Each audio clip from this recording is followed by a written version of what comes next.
Now, I'm joined today by the Chief Medical Officer and the National Clinical Director. Both of them will help me answer questions shortly. But I want to begin, as usual today, with a report on the latest statistics. 411 cases were reported yesterday, which is 2.8% of the total number of tests carried out, and takes the overall number of confirmed cases now to 217,890. 109 of the new cases were in Lothian, 94 in Greater Glasgow and Clyde, and 76 in Lanarkshire. The remaining cases are spread across 7 other health board areas. 250 people are currently in hospital, which is 9 fewer than yesterday, and 23 people are in intensive care. That's an increase of 1 from yesterday. I'm also sorry to report that 12 deaths were registered yesterday of patients who had first tested positive over the past 28 days, and the total number of deaths registered under this daily measurement is now 7,596. That, of course, reminds us of the heartbreak that COVID continues to cause, and again, I want to send my condolences to everyone who has lost a loved one. Let me also give an update on the latest vaccination figures. As of 7:30 this morning, 2,436,398 people had received their first dose of the vaccine. That is an increase of 26,572 since yesterday. In addition to that, 12,180 people had received a second dose yesterday, and that means the total number of second doses is now 338,443. Now, as we have reported previously, virtually everybody in the over 65 age group has now received a first dose of the vaccine, and so too have 98% of 60 to 64-year-olds, 81% of 55 to 59-year-olds, and 57% of 50 to 54-year-olds. And we remain on course to have offered a first dose of vaccine by the middle of April to everyone aged over 50, to all unpaid carers across the country, and to all adults of whatever age with particular underlying health conditions. So these figures confirm the very good progress that we have made in the last 3 months. The progress in the vaccination programme is, if anything, better than we could have dared hope for back at the turn of the year.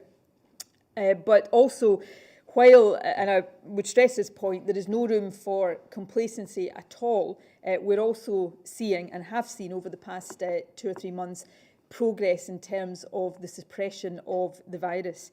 We're now averaging 539 new cases per day. That is a decline of more than 3/4 since early January. And the number of deaths from COVID has fallen even more sharply than that, which is likely to be an effect of the vaccination programme. The number of deaths is down by more than 80% in the past 2 months. And as you can see from the figures that we've been reporting in recent days, the number of people in hospital and receiving intensive care is also reducing. However, as I said a moment ago, there are still no grounds for complacency. In fact, it is really important right now, while the vaccination programme continues to be rolled out, that all of us remain hyper-vigilant in how we're going about our daily lives. For example, the data suggests that the numbers of new cases, having fallen throughout January and February, are now plateauing rather than continuing to decline significantly. Numbers fell very slightly last week, but in some other recent weeks we've seen a slight increase in the number of cases.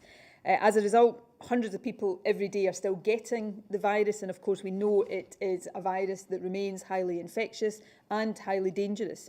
So we still face significant risks, and it is vital, and this is a key message I want to convey today, it is vital that we all continue to bear that in mind and act cautiously and carefully in the weeks ahead, even as we gradually start to lift some of the lockdown restrictions.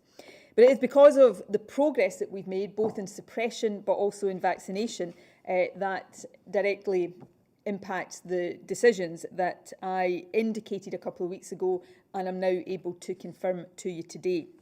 I'm able to confirm today that Taking all of the recent data into account, the changes that I previously indicated that we hope to make on the 2nd and on the 5th of April can go ahead. The first change will take effect from the 2nd of April, which is this Friday. From Friday, the current stay-at-home rule will be lifted. That, of course, is a rule that currently applies across all of Scotland, except for some of our island communities. However, and this is a really important point, the stay-at-home rule is being replaced for the next 3 weeks at least by a requirement to stay local. That means that the current travel restrictions, which prevent non-essential travel outside your own local authority area, will remain in place for another 3 weeks. And I fully understand how frustrating that is for everybody. I share that frustration like many of you. My family live in a different local authority to the one I live in. And so like anyone with loved ones in a different part of the country, I desperately want to see them in person. But the requirement to stay local is there for the moment for a good reason. Right now, different parts of the country do have different levels of infection. Some parts of the Central Belt have more new cases each day than areas like the Highlands, Borders and Dumfries and Galloway. There are also different rates of infection within the Central Belt itself. So while COVID levels remain high in some areas, and while a lot of people still, even though we're making good progress in vaccination, there are still a lot of people unvaccinated, we don't want to be spreading the virus from areas with relatively high prevalence to areas that right now have low rates of infection. So sticking to the stay local rule for another 3 weeks is a really important way of trying to make sure that we keep that downward pressure on the virus in all parts of the country. All of the other immediate changes will take effect from next Monday, which is the 5th of April. From that date, more students, particularly college students, will be allowed to return to on-campus learning, and that will include many students who are taking qualifications in construction, engineering and in subjects like hairdressing and beauty. In addition, from Monday onwards, contact sports will resume for 12 to 17-year-olds, and there will be a limited reopening from Monday of some retail services. All shops will be allowed to operate click and collect services again from Monday, although you will need an appointment to pick up any goods that you order. Car showrooms and forecourts will be able to reopen, but again, you might need an appointment to get into showrooms, so please check with the retailer before you go. Homeware stores and garden centres will be able to reopen, and that's something that I know will be appreciated by those retailers, but also by many customers as we head towards the summer.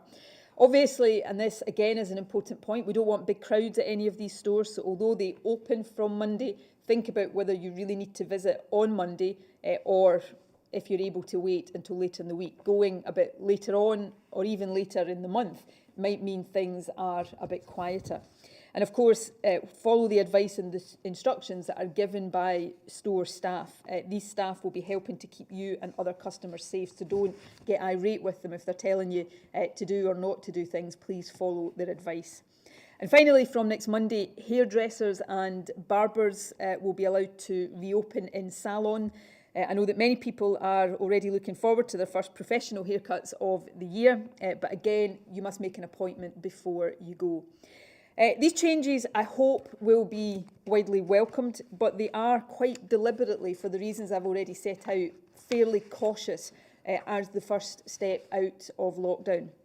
If you look across Europe at the moment, what you see are many countries there seeing a big rise in cases and renewed pressure on their health services. We don't want the same thing happening here if we can possibly avoid it. And in our view, the virus is still too widespread and it's still too dangerous to open up too quickly, especially before we have the whole adult population, or at least the vulnerable people within the adult population, vaccinated.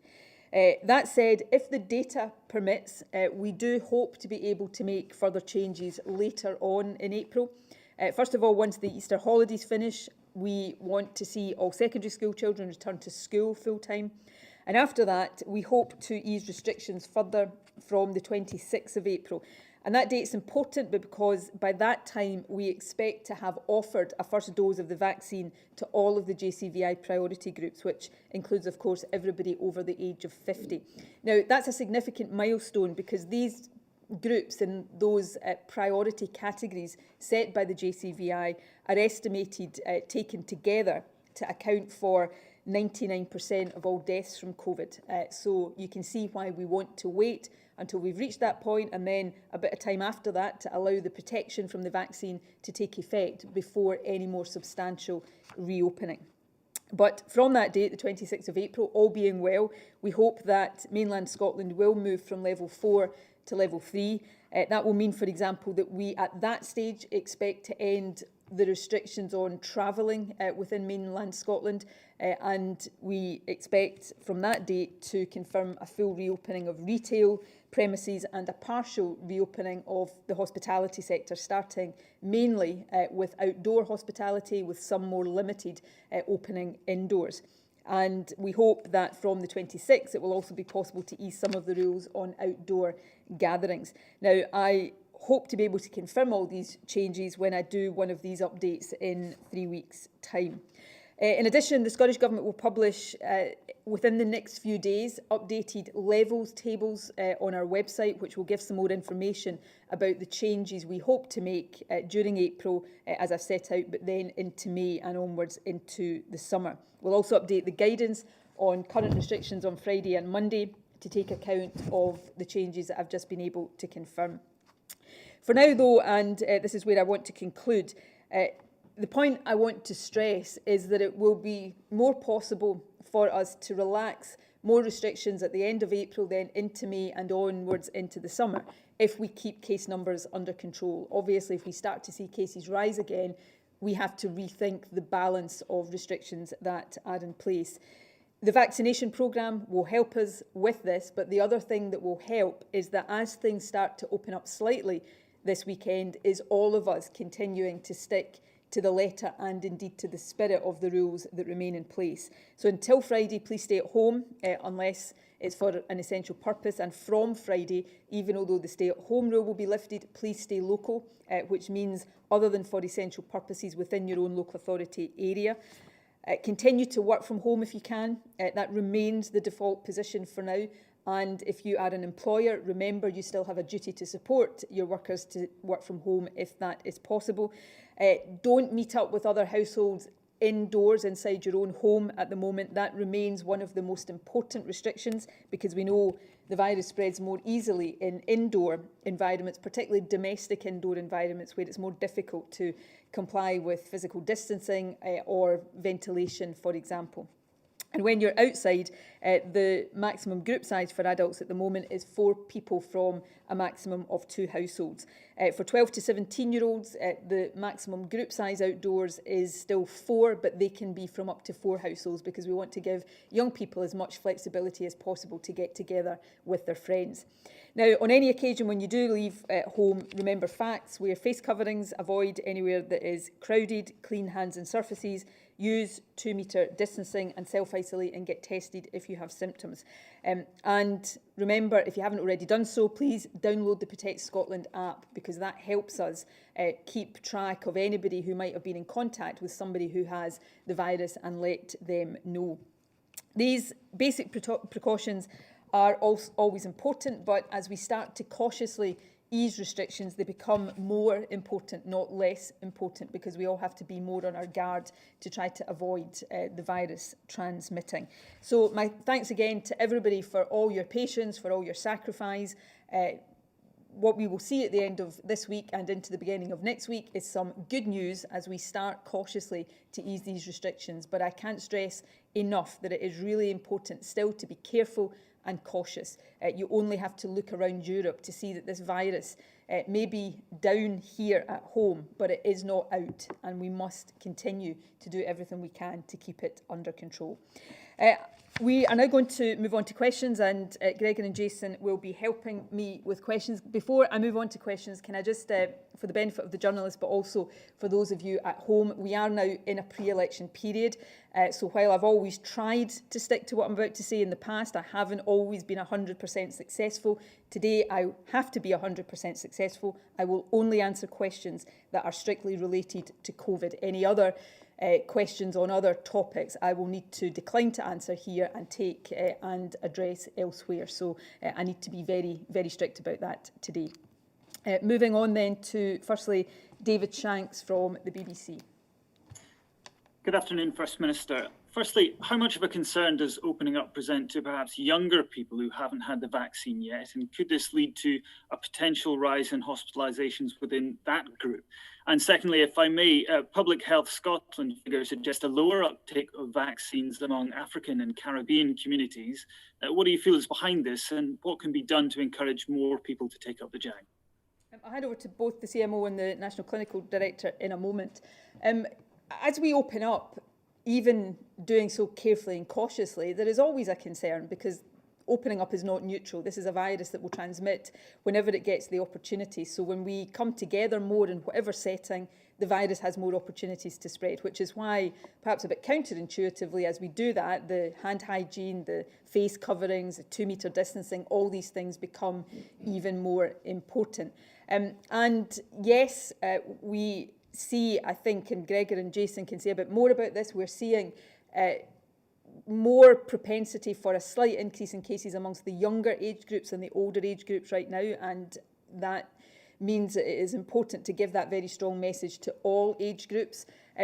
Nobody can be complacent about this virus. We hope that the impact of the vaccination on the groups that are currently being vaccinated will continue to keep a downward pressure on those, on transmission overall, but also on the risk of people becoming very ill, needing hospital or intensive care treatment, and a very firm downward pressure on the number of deaths. But nobody can be complacent or should be complacent about getting this virus, and that is really important to stress. We also know, and this is perhaps particularly relevant to younger people, that this concept of long COVID, of people feeling very ill from COVID for a long time, it really having quite a long after effect, is something that everybody has to bear in mind. So this is not the time for complacency for anybody in any age group.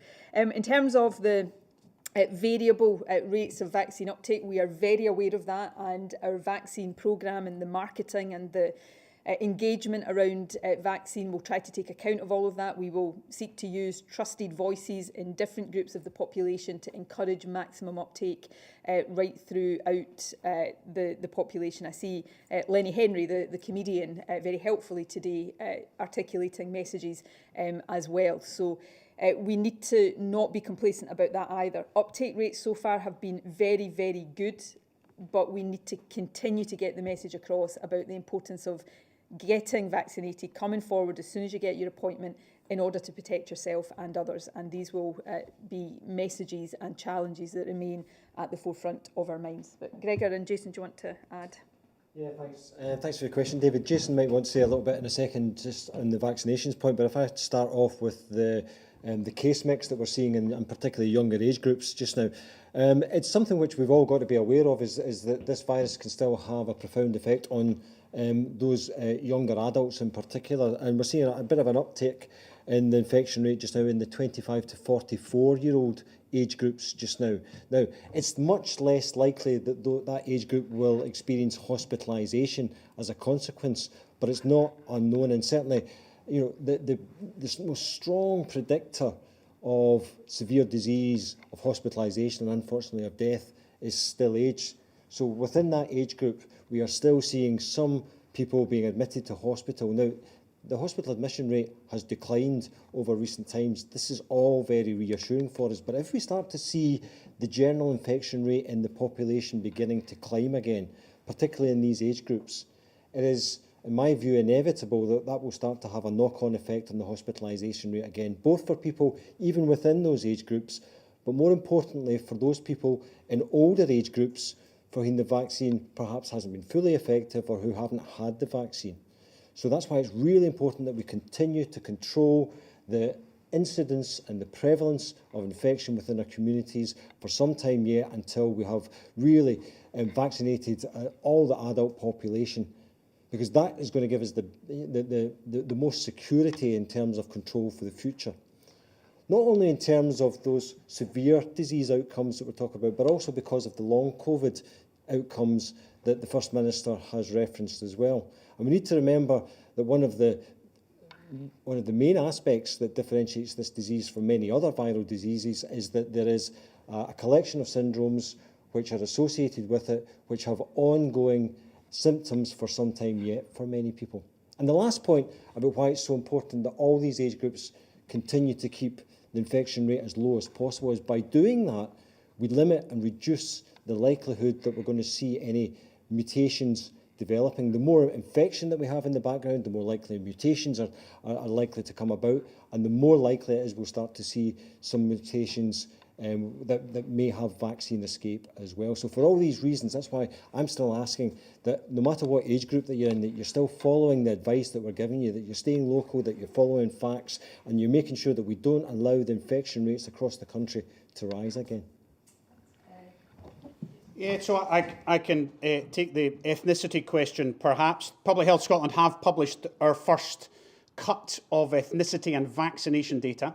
So the overall numbers that you heard us announce and you've heard us talk about for weeks, they do mask some variation by ethnicity. The numbers are still very good in all groups, so we shouldn't overreact.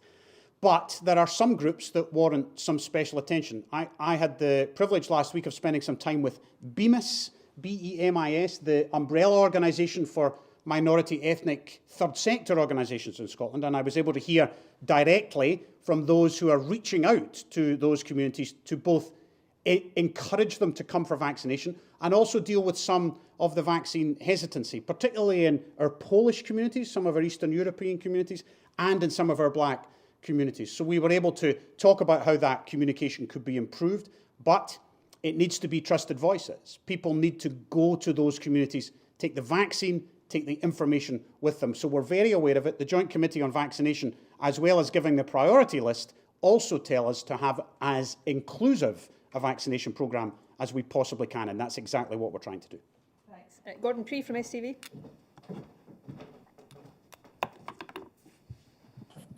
Thank you, First Minister. I'm in Livingston Village, and this neighbourhood and the wider West Lothian area have infection rates that are way higher than the national average. I just wonder how much we know about why that is and who that is. And as we head to the end of April and wider opening up, whether this situation might mean the West Lothian region ends up having to stay restricted while other areas are released from that. And just briefly on vaccines, does the impending arrival of the Moderna vaccine offer an opportunity to accelerate the programme for the under 50s? Because obviously it will need to be used as first doses for people who haven't had it already. Thanks, Gordon. I'll say a few quick words about both of these, and then I'll hand over to both of my clinical advisors here to add more. On West Lothian, we are paying very close attention to West Lothian. In fact, Gregor, Jason and I have been discussing it already this morning. Two things to say. Firstly, the higher case rate there compared to the average position overall has been outbreak driven. So prison outbreak and some other outbreaks has been the underlying cause of that. But secondly, and perhaps more positively, although the case numbers remain higher in West Lothian than across the country as a whole, they are starting to decline. So that is encouraging, but we will keep a very close eye on it. At this stage, I wouldn't say that by the time we get to the end of April, West Lothian is going to be in a different level to the rest of the country. There's no reason to think that at the moment, but of course we have a level system for a reason, so that if there is a particular part of the country at any point showing greater concern, then we have the tools to try to address that. And on Moderna, look, we'll vaccinate as quickly as we have vaccine. We're making suitably cautious assumptions of what we can do based on the up-to-date information we have on supply. But if that changes to the positive, then we will speed up accordingly. Over the past few weeks, of course, it has the supply projections have changed to the negative, and we've had to make adjustments there. But the two targets we've got right now is firstly the mid-April one that I've spoken about today. By the middle of April, everyone over 50, every unpaid carer, every adult, no matter what age they are, that has a particular underlying health condition. That is the majority of the adult population. And then by the end of July is the target date we are working to for the whole of the adult population being offered a first dose. Now, if we can bring that end of July date forward, we will. And, you know, I'm hopeful that that might be possible. But I think at the moment, we've got to give estimates based on what we are confident about and then modify them should those confidence levels increase in the weeks ahead. Gregor. Gordon, I think the situation that we have seen in West Lothian over the last couple of weeks demonstrate that generally it's still precarious with this infection, and that the very rapid rise in cases that we saw in that local authority associated with a couple of very contained outbreaks actually affected their figures quite significantly. They rose very sharply. There was very proactive outreach, asymptomatic mass testing to try to case find and limit the spread for others. And we've seen this decline over the last few days with the levels now beginning to return to the kind of, I think it was about 169 per 100,000 cases 7-day cumulatively, the last I saw from yesterday, from a peak of about 210. So we've seen this rapid rise associated with these outbreaks, really wrapping round the testing to make sure we get as many cases as possible, stop out the routes of transmission, and then make sure that we allow that return to normal. And I would expect to continue to see those levels fall over the coming days in that area again. Jason, do you want to add? Quickly, you have to look at the local authority data over time, which is exactly what the First Minister and Gregor have just said. So West Lothian is down 38 per 100,000 over 7 days in the last week. Murray is up 64. It's still below West Lothian. So we have to look at each local authority on its own, and we have to do it over time. And if we can find reasons like outbreaks, that really encourages us, because that would suggest no mass community transmission, which is what we're really worried about. Every local authority, though, has to drive down their incidence. And there are green, red and amber local authorities every single day that we talk about in detail. Briefly on Moderna, we've always known Moderna was coming. We've known it was coming now. It is in the figures. It is in the planning. We're not getting huge numbers of the Moderna vaccine in comparison to AstraZeneca and Pfizer because it came later. But we're hoping in the future we'll get much, much more of it. So it helps us, but it doesn't allow us to dramatically change what we had already planned. Nicole Castles from Central FM. Good afternoon, First Minister. So recently, unpaid carers in Scotland, as you say, became eligible to register online for a coronavirus vaccine, and it's a really easy process. So how is the government checking that those people registering are actually unpaid carers and aren't just registering and potentially slowing down the rollout for older people? And just secondly, if I may, so from Friday, the guidance, as you say, becomes stay local. So will people still face fines for travelling outside their local council areas? The position on travelling outside your own local council area will remain the same as it is right now. So yes, in short, although the police obviously take a very proportionate approach to enforcement on unpaid carers, you know, we are asking unpaid carers who haven't previously been registered through a formal route to come forward and self-register and to give their details. And there is absolutely no evidence that there is any abuse of that system at all. And there's contrary to there being any evidence of the programme for older people being slowed down, the programme for older people has actually gone faster than we thought it would do. So I don't want any suggestion that there is anything that anybody should be worrying about around that. On the contrary, I would take the opportunity to, again, put a message to unpaid carers. If you haven't already registered, please do so. You're entitled to the vaccine in this phase of the programme, and you should make sure you come forward to get it. Phil McDonald from Global. Thanks, First Minister. A new study's found people in the UK are less likely to have COVID-19 antibodies if they live in Scotland. Around 2 in 5 people here are thought to have them. Can I just get your reaction to that study and if it may in some way help or hinder our approach to exiting from lockdown? So again, Gregor and Jason will want to give some clinical input to this answer. Again, it's something I discuss with him regularly. We've been discussing it again this morning. So I think it will be the ONS study that you're quoting from, Phil, and it shows that effectively our population immunity is a bit lower than it is in other parts of the UK. I'm going to use a non-clinical term here. I suspect there is an element, although remember population immunity, the population proportion of the population with antibodies will now be a mix of people who have natural antibodies because they've had COVID and also people who've been vaccinated against COVID. So bear that in mind. But it may be that to some extent it is evidence of us being a bit of a victim of our own success, because we have for much of the last year, not all of it, but for huge periods of the last year, we've had lower prevalence of the virus in Scotland than in other parts of the UK. So a smaller proportion of our population have had the virus. So that means there are still more people that don't have those antibodies. But as we vaccinate more people, then we give them the vaccination antibodies. From that study, incidence of the virus case numbers are a bit higher in Scotland at the moment than they are in other parts of the UK.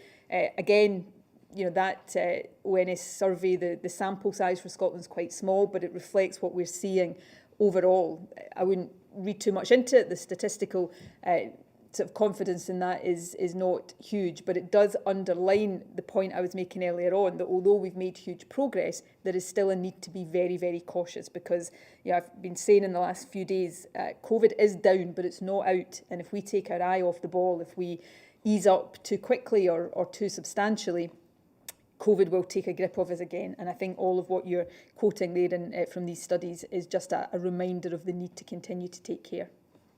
So we develop antibodies in our blood when we are exposed to the infection or we're exposed to the vaccine. And that helps to protect us and provide the immunity that people speak about, so that if we're exposed to the virus again, there's something there in the body to try to give us protection. And one of the reasons that we appear to have slightly lower levels of antibody in the population, although I have to say, Phil, just for emphasis, that the data you're referring to is wide confidence intervals as well. But one of the reasons why it would be reasonable to assume we've got lower levels is because we've experienced less infection in Scotland than some other areas. So if you were to compare Scotland to an area such as South Wales or to London, where there was really significant infection rates over the course of both the first and the second waves, then it's likely that you would find higher antibody rates in those populations as a result of that. And we need to remember that with those higher infection rates also comes much more disease, morbidity, and unfortunately more deaths as well. What does it mean for Scotland? Well, what it means is that when you combine the population immunity measurements, so that's a combination of both the natural immunity that we develop as a response to exposure to the virus, plus the vaccine-mediated immunity, it is likely to take us that little bit longer to get to the thresholds that we would want to see for that population protection effect. And that's probably the most significant aspect of having the lower natural exposure. But we need to remember that lower natural exposure, as a consequence of that, we've had very much less morbidity. Neil Pooran from PA. Thanks, First Minister. On vaccine passports, you might have seen comments from Professor Mark Woolhouse saying that these should be looked at to make certain types of activities safer in the future. Do you agree that's the case? Can you let us know what the government's current thinking is on vaccine passports, both for international travel and for certain domestic activities like gyms or hospitality?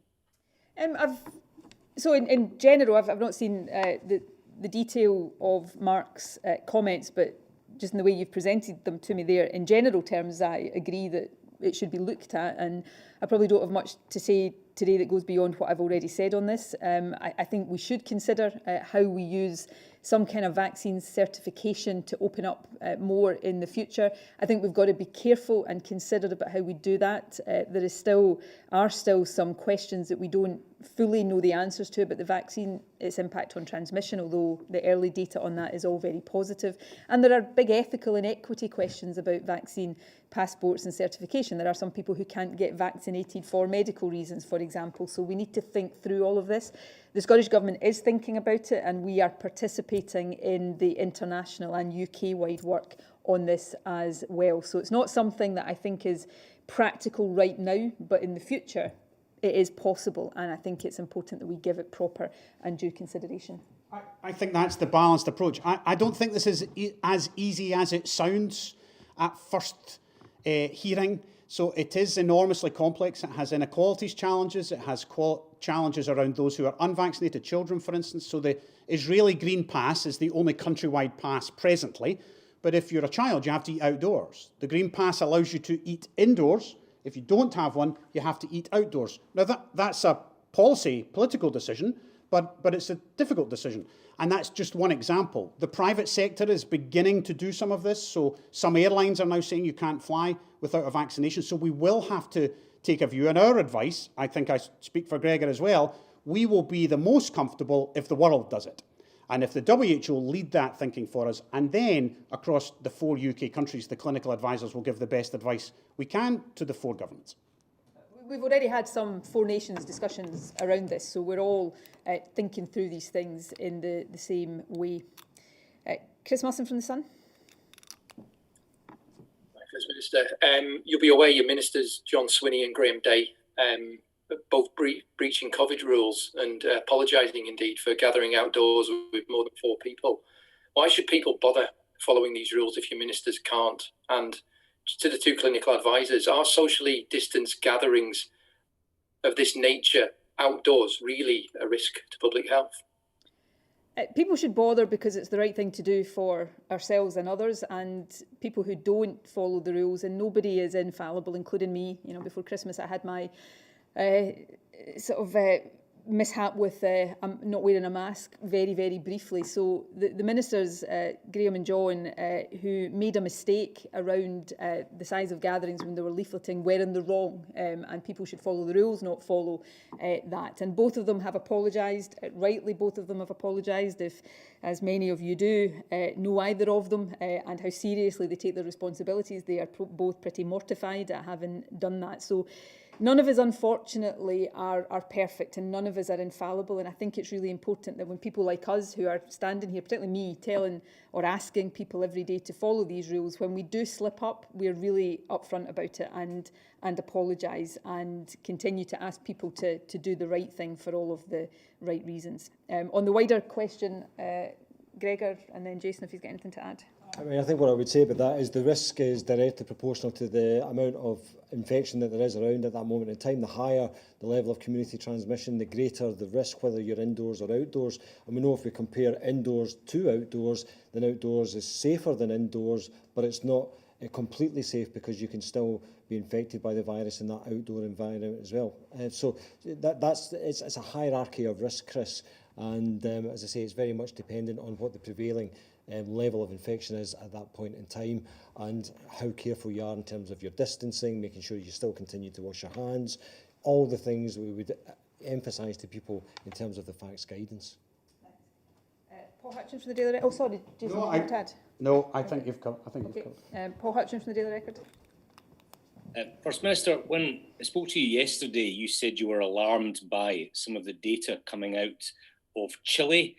I think you said that Chile is a country that's got a very successful vaccination programme, but spiralling infection rates.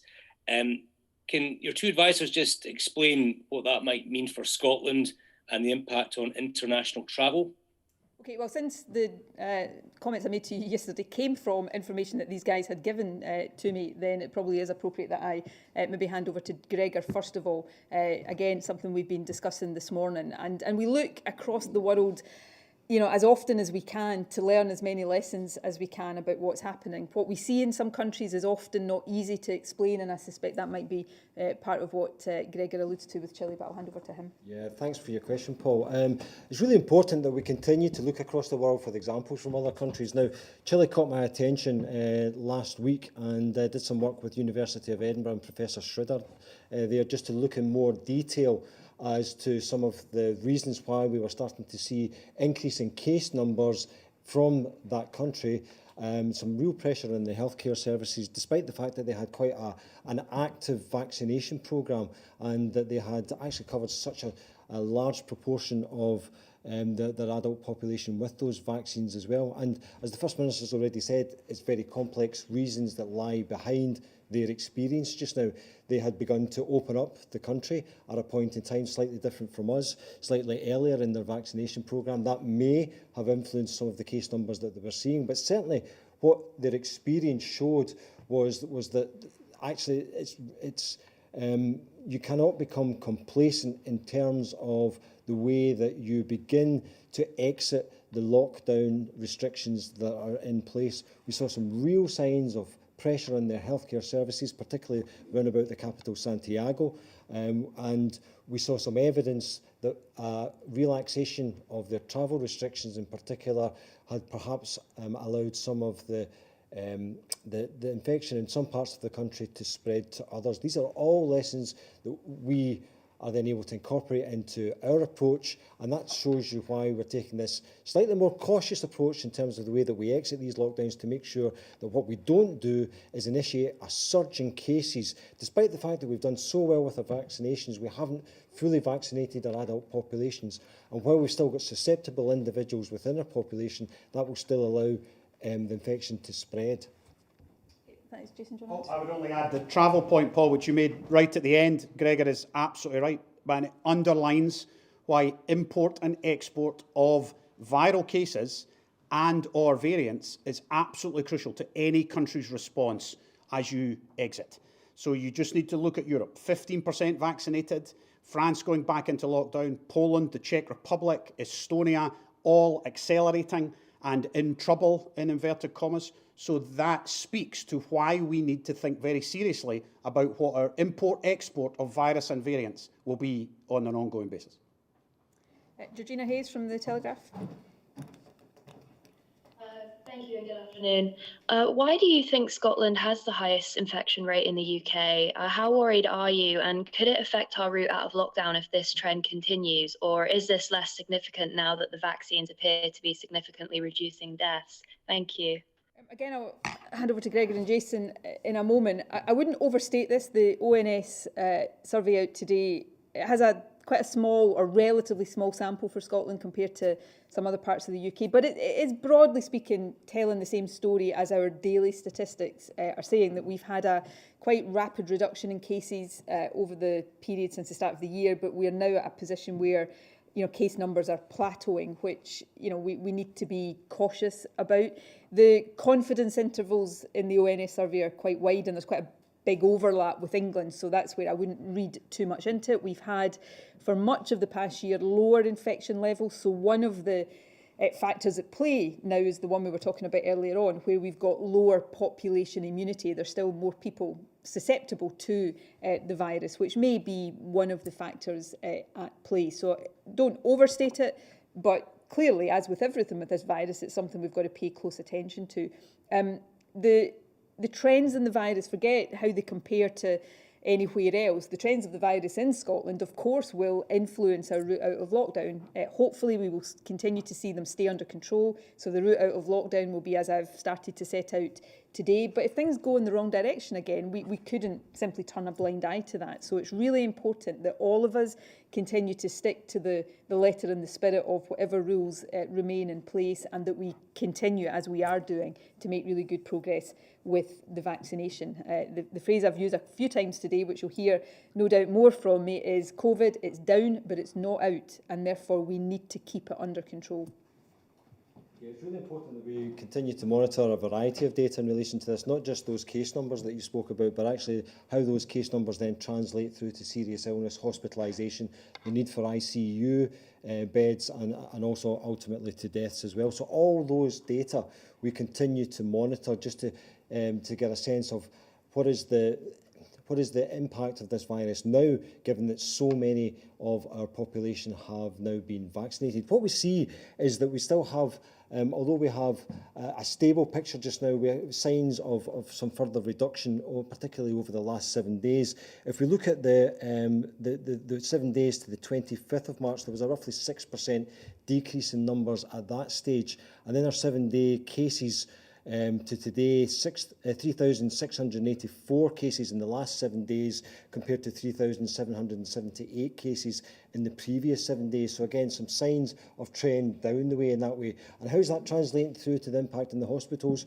Well, we're seeing reduced numbers of admissions to our hospitals. And I guess, particularly when we've vaccinated those who are most vulnerable in our communities, for me, that's one of the most important measurements that we're looking at just now to see exactly the impact of that vaccination translating through to preventing that severe disease and need for hospitalisation. Tom Martin from the Express. Hi, thank you. Good afternoon. More for the CMO and National Clinical Director for me. Obviously, you've reinforced this stay local message with the rules changing from Friday. I just wanted to pick up on what concerns the experts might have about people gathering in the likes of parks, beauty spots, etc. from Friday onwards in large numbers. And as well, just going forward, what kind of modelling is being done to see what kind of impact the changes will have on infection rates going forward, potentially? Okay, Jason, do you want to kick off? Yeah, so the answer is very, very predictable. Large numbers, even outdoors, concerns us. That's why there will still be restrictions on the number of people from the number of households that can meet in the one place. But we certainly don't want very large gatherings in the sun or otherwise in any place. So if you arrive somewhere and it's too busy, leave and go somewhere else or come back later. Same argument about the garden centres the First Minister made at the beginning. If everything opens at once and everybody goes at once, then there's going to be spread because the safest place is in your house still. So when you go out, be as careful as you can, and that means the A of facts. Avoid crowded places. Whether you're young, middle-aged or old, we don't want you in those crowded places. Second part? Modelling. Oh, yes, the modelling happens every week. We publish it every week, and it looks good for hospitalisations and for deaths. It's very difficult to model restrictions and relaxations. It's really difficult because you don't know how many people are going to do it. You don't know what the transmission will be when they do it. But the advice we have given suggests that these openings are safe to do. There will then be a further set of advice in the next 3 weeks about the next set, and that's exactly how it should work. Thanks. Helen Patrick from The Times.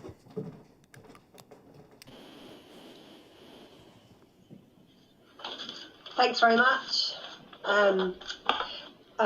Primary schools are now back, but they're still operating on a number of restrictions. Children can't go to school libraries. Parents are banned from school campuses, which means no summer fairs. Singing is actually forbidden. I just wondered what the timetable might be for releasing some of these restrictions. Will it be before the end of the summer term?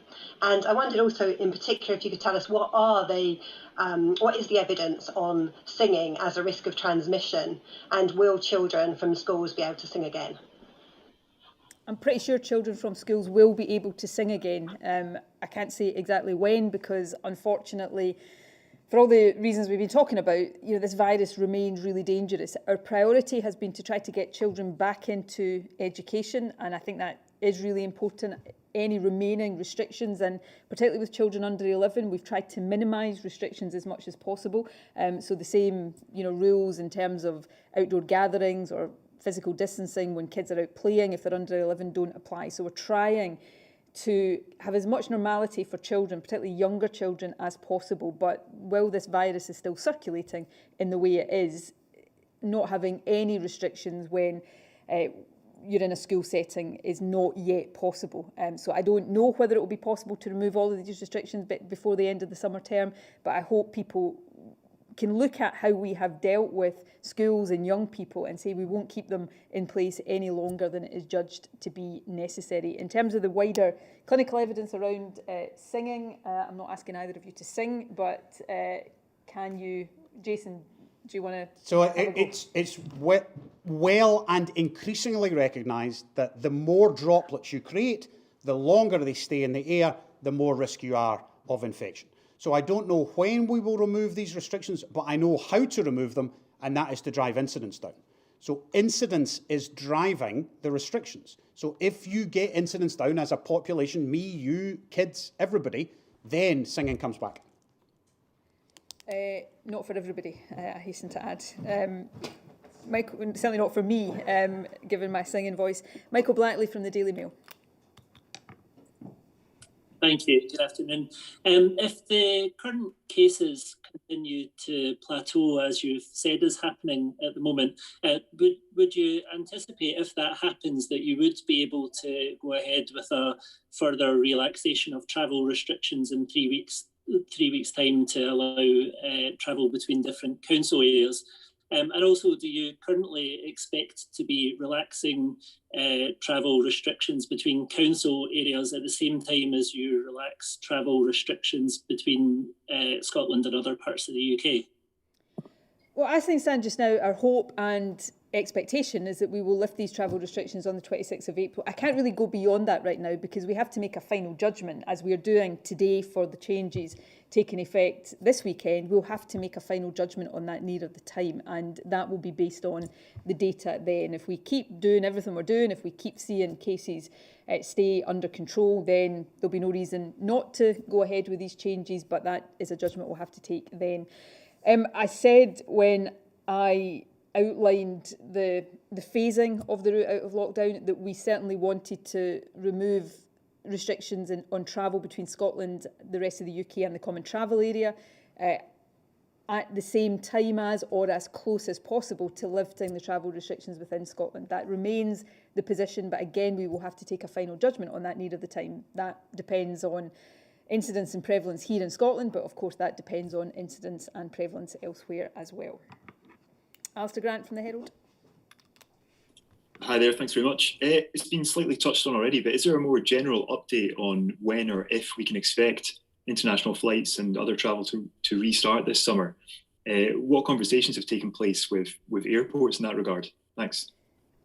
We're not able to give a date at this stage. We said when we outlined the indicative timetable that it certainly wouldn't be before the 17th of May. That was the date the UK government gave. I had said at the time I thought it wouldn't be for some time after that. The UK government obviously will make its own decisions. Certainly the Four Nations discussions that we've had in recent weeks would make me sceptical about whether international travel will resume in England from the 17th of May, but that's obviously not my decision. One of the really difficult things we've got to confront here, and the international data, some of what Gregor and Jason have been talking about around France and Chile, for example, really does bring home to us a central point.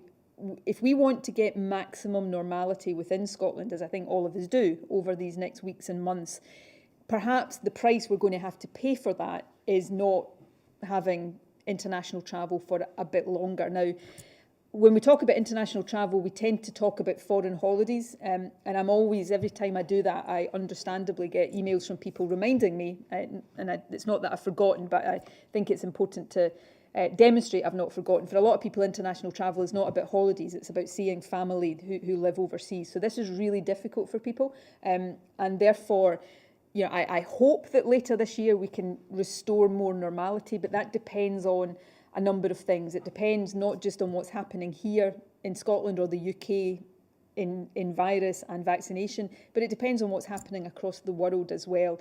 What we do know is that as we get things and hopefully keep things under control here, the biggest risk we will face to that position is the virus coming in from elsewhere. And particularly now we've got new variants circulating that potentially could undermine the vaccine. We've got to be really cautious about that. So it's difficult for individuals, it's difficult for the aviation and the tourist and the airport sector, and we'll continue to have close dialogue with them as we go through the next weeks and months.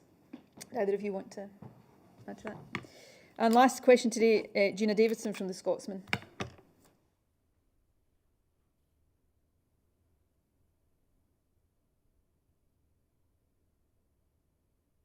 Davidson with us?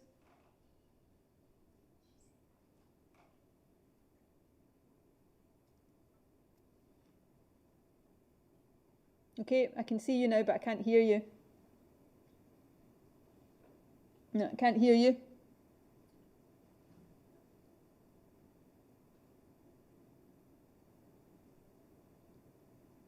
Still no sound, I'm afraid.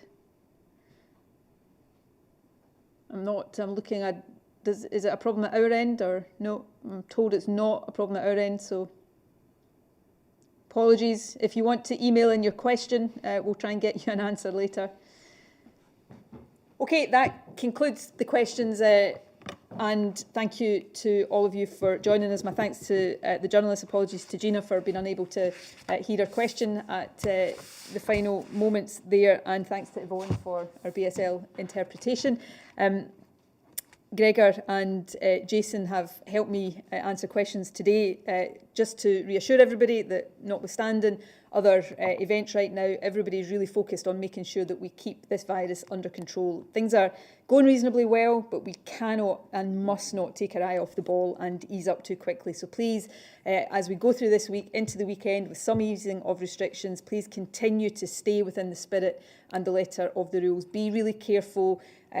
Follow all of the advice so that you're minimising any risk of getting or passing on the virus if you happen to have it. If you get your letter, as I did last week, inviting you for vaccination, please go and get vaccinated. If you can't make the appointment you're given, call the helpline to rearrange it. If we keep doing all of these things, I'm firmly of the view that there are better times lying ahead, but let's make sure we keep at it so that those better times materialise over the spring and into the summer. So my thanks to all of you. I will be back here, barring any unforeseen developments, this time next week for an update, and then again on the 20th of April. But look out on the Scottish Government Twitter feed for any updates between now and then. In the meantime, thanks very much for joining us.